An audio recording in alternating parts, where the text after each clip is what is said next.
Shalom Bapak Ibu dan saudara-saudara, selamat pagi, salam sejahtera buat kita semua. Tema renungan kita pada pagi hari ini adalah mengaku salah. Dalam sebuah kesempatan ada seorang guru yang bertanya kepada para muridnya, apakah budaya mengaku salah dan meminta maaf sudah kita miliki? Sang guru itu bertanya karena ia melihat bahwa para muridnya sering mengelak dan membela diri saat ditegur atau diingatkan atas kesalahan yang mereka lakukan.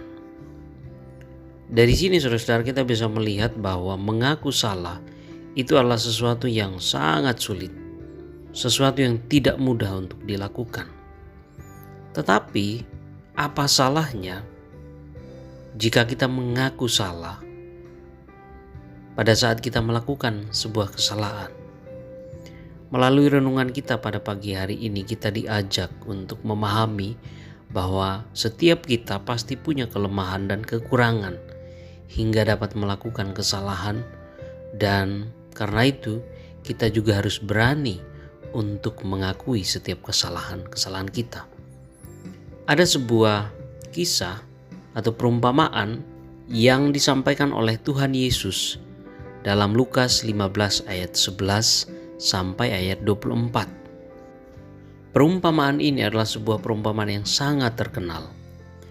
Ceritanya adalah tentang seorang bapa yang memiliki 2 orang anak. Dan pada suatu hari si anak bungsu meminta kepada bapaknya harta milik yang menjadi bagiannya. Dan dalam tradisi Yahudi, warisan adalah hak yang akan diberikan oleh orang tua kepada anak-anaknya. Dan hukum Yahudi menuliskan bahwa warisan untuk anak sulung adalah warisan ganda.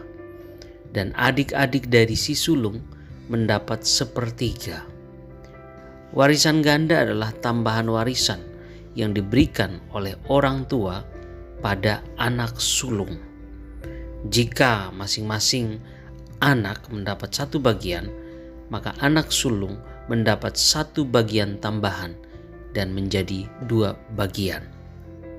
Nah, pembagian warisan kekayaan itu biasanya dilakukan setelah orang tua meninggal dunia.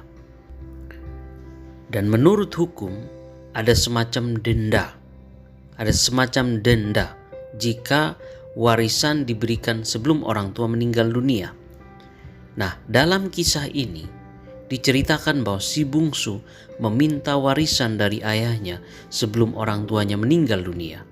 Hal ini menunjukkan bahwa si bungsu melanggar peraturan dan tradisi yang ada.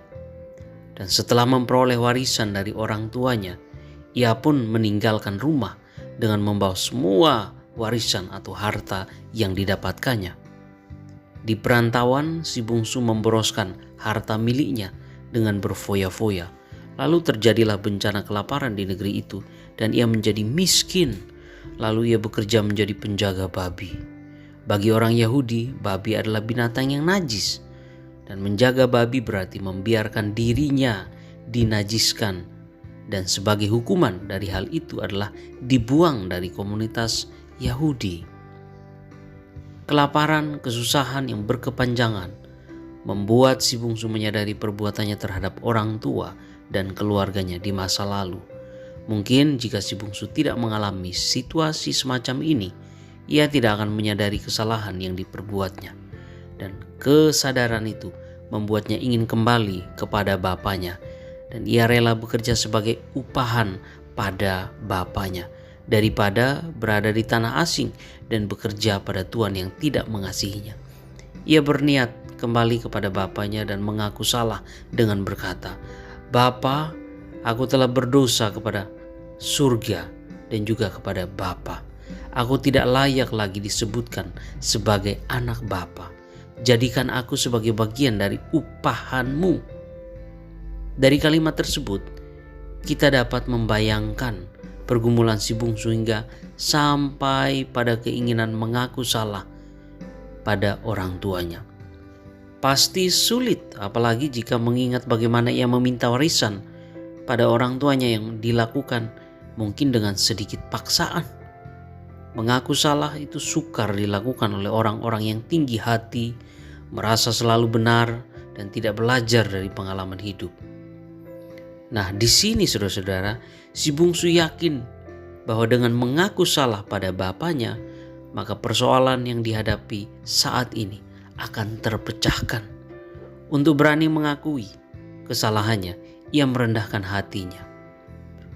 Saudara-saudara, kerendahan hati itu nampak dalam Lukas 15 ayat 18b sampai 19, di mana ia berkata, "Bapa, aku telah berdosa terhadap surga dan juga kepada Bapa. Aku tidak layak lagi disebut sebagai anak Bapa. Maka jadikan aku seorang upahanmu Bapa." Si bungsu rela menjadi budak bagi bapaknya sendiri sebagai tanda permohonan maaf dan juga pertobatan. Saudara-saudara, kasih bapa yang besar pada anaknya kemudian ditunjukkan dalam kisah ini. Ia selalu berjaga-jaga menantikan anaknya kembali. Maka saat ia melihat dari kejauhan anaknya itu pulang, maka hatinya dipenuhi dengan belas kasihan dan kegembiraan. Bapak itu berlari menyambut anaknya, memeluk dan menciumnya. Dapat kita bayangkan bagaimana si bungsu itu menjadi kaget. Ia pasti tidak menyangka bahwa ayahnya begitu baik pada dirinya. Rasa gembira dan haru terjadi dalam perjumpaan itu. Dan disinilah si anak bungsu menyatakan pengakuan seperti yang pernah dirancangnya di perantauan. "Bapa, aku telah berdosa terhadap surga dan juga terhadap Bapa. Aku tidak layak lagi disebut sebagai anak Bapa." Pengakuan itu disambut dengan penerimaan Bapa. Ia tidak menganggap anaknya sebagai hamba, meskipun sebenarnya ia layak menerima status itu. Ia tidak ingin menghukum anaknya, tetapi menerima dengan sukacita. Dan kesukacitaan atas kembalinya si anak disemarakkan dengan pesta. Pengakuan si anak disambut dengan penerimaan kembali oleh orang tuanya. Sayangnya tidak demikian dengan si sulung. Ia tidak menerima pengakuan salah dari sang adik. Ia berkata kepada sang bapa, "Telah bertahun-tahun aku melayani Bapa dan belum pernah melanggar perintah Bapa." Si sulung justru menjadi pribadi yang tinggi hati, merasa diri hidup tanpa cacat dan tanpa celah. Saudara-saudara, setiap orang pasti pernah melakukan kesalahan, tetapi tidak semua orang mau untuk mengakui kesalahannya. Bahkan ada yang kemudian melakukan rasionalisasi atau membuat alasan-alasan agar kesalahan yang dilakukan itu seolah-olah sebuah kebenaran. Mengapa mengaku salah itu adalah sesuatu yang sangat sulit? Tentu ada banyak alasan yang menjadikan seseorang enggan mengakui kesalahannya. Mungkin gengsi, tinggi hati, malu untuk mengaku kesalahan.